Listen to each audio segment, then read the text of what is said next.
ሰላም ፍቅር ጤና ለእናንተ ይሁን ውድ ተመልካቾቻችን፣ ይህ ሰናይ ስፖርት ነው። አብራችሁን ስትቆዩ ትናንት ስለተደረጉና ዛሬ ስለሚደረጉ የተለያዩ ሊጎችን ጨዋታዎችን እንነግራችኋለን። ሰናይ ቆይታ።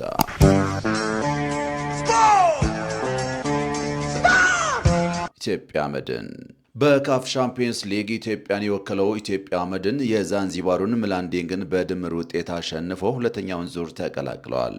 መድን ትናንት ባደረገው የመልስ ጨዋታ 3-2 ቢሸነፍም አዲስ አበባ ላይ በነበረው የመጀመሪያ ጨዋታ 2-0 ማሸነፉን ተከትሎ በድምር ውጤት 4-3 በማሸነፍ ወደ ቀጣይ ዙር ማለፉን አረጋግጠዋል። ማንቸስተር ዩናይትድ በስድስተኛው ሳምንት የእንግሊዝ ፕሪምየር ሊግ ከሜዳው ውጪ ከብሬንትፎርድ የተጫወተው ማንቸስተር ዩናይትድ 3-1 ተሸንፈዋል። ኢጎር ቲያጎ የብሬንትፎርድን 2 ግቦች ሲያስቆጥር የንሰን በባከነ ሰዓት ሶስተኛውን ግብ ከመረብ አሳርፏል። ቤንጃሚን ሼሽኮ የማንቸስተር ዩናይትድን 1 ግብ ያስቆጠረ ተጫዋችም ሆኗል። በጨዋታው ማንቸስተር ዩናይትድ ብሪያን ምቤሞ ላይ በተሰራ ጥፋት ፍጹም ቅጣት ምት ቢያገኝም አምበሉ ብሩኖ ፈርናንዴዝ ሳይጠቀምበት ቀርቷል። አሰልጣኝ ሩበን አሞሪም በፕሪምየር ሊጉ ካደረጓቸው 33 ጨዋታዎች ማሸነፍ የቻሉት 9ን ብቻ ሲሆን በ17 ጨዋታዎች ደግሞ ተሸንፏል። ቀያይ ሰይጣናቱ በፖርቹጋላዊ የአሰልጣኝነት ጊዜ በሊጉ 2 ተከታታይ ጨዋታዎችን አሸንፈው አያውቁም። ሊቨርፑል በእንግሊዝ ፕሪምየር ሊግ ከክሪስታል ፓላስ ጋር የተጫወተው ሊቨርፑል 2-1 ተሸነፈ።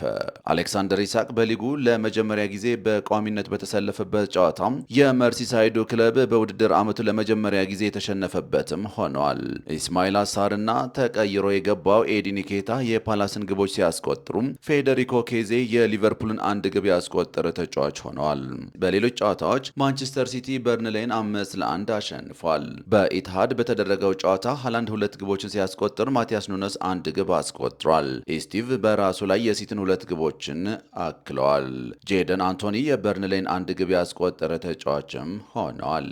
በሜዳው ከብራይተን የተጫወተው ቼልሲ 3-1 ተሸንፏል። ለብራይተን ዳኒ ዌልቤክ 2 ግቦችን ሲያስቆጥር ስዊፐር 1 ግብ አስገኝቷል።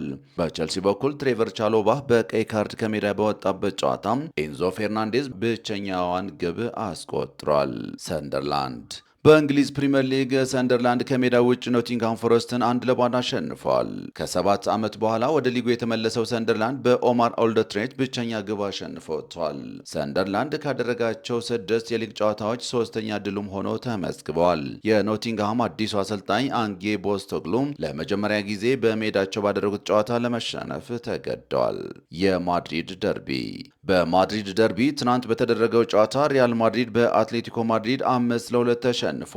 በዋንዳ ሜትሮፖሊታን ስቴዲየም በተደረገው ጨዋታ ሁሊያን አልቫሬዝ በጨዋታና በፍጹም ቅጣት ምት 2 ግቦችን ሲያስቆጥር ሮርማንድ አሌክሳንደር ስሎዝ እና አንቶኗን ግሬዝማን ቀሪዎችን ግቦች አስገኝቷል።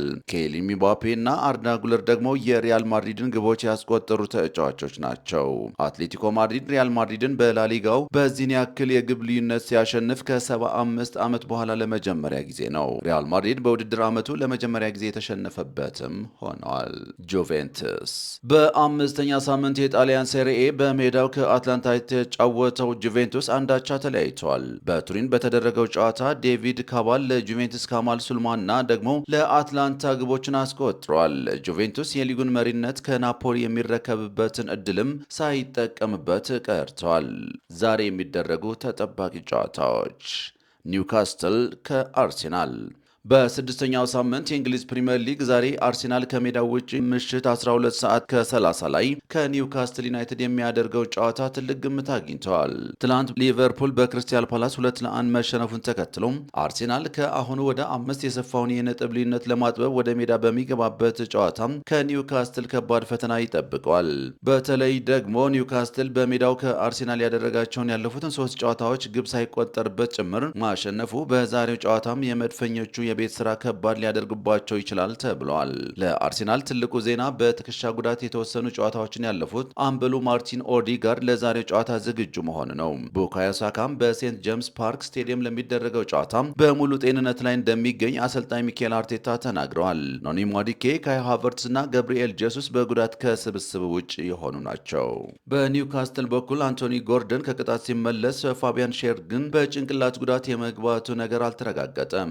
ዮሐን ዊሳ ሞራታና ጃኮብ ራምሴም በጉልበት ጉዳት የማይሰለፉ ተጫዋቾች ናቸው። ባለፈው ሳምንት ሁለቱም ቡድኖች ነጥብ ተጋርተው መምጣታቸው የሚታወስ ሲሆን ወደ አሸናፊነት ለመመለስ የሚያደርጉትን ጨዋታ ጃሬድ ግሌት በዋና ዳኝነት የሚመሩትም ይሆናል። ከዚህ ጨዋታ ቀደም ብለው 10 ሰዓት ላይ አስቶን ቪላ ከፉልሃም ጨዋታቸውን ያደርጋሉ።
ክቡራትና ክቡራን ተመልካቾቻችን ለዛሬ የነበሩን መረጃዎች እነዚህን ይመስሉ ነበረ። ስለ አብሮነታችሁ እናመሰግናለን። ሰላም፣ ፍቅር፣ ጤና ለሁሉም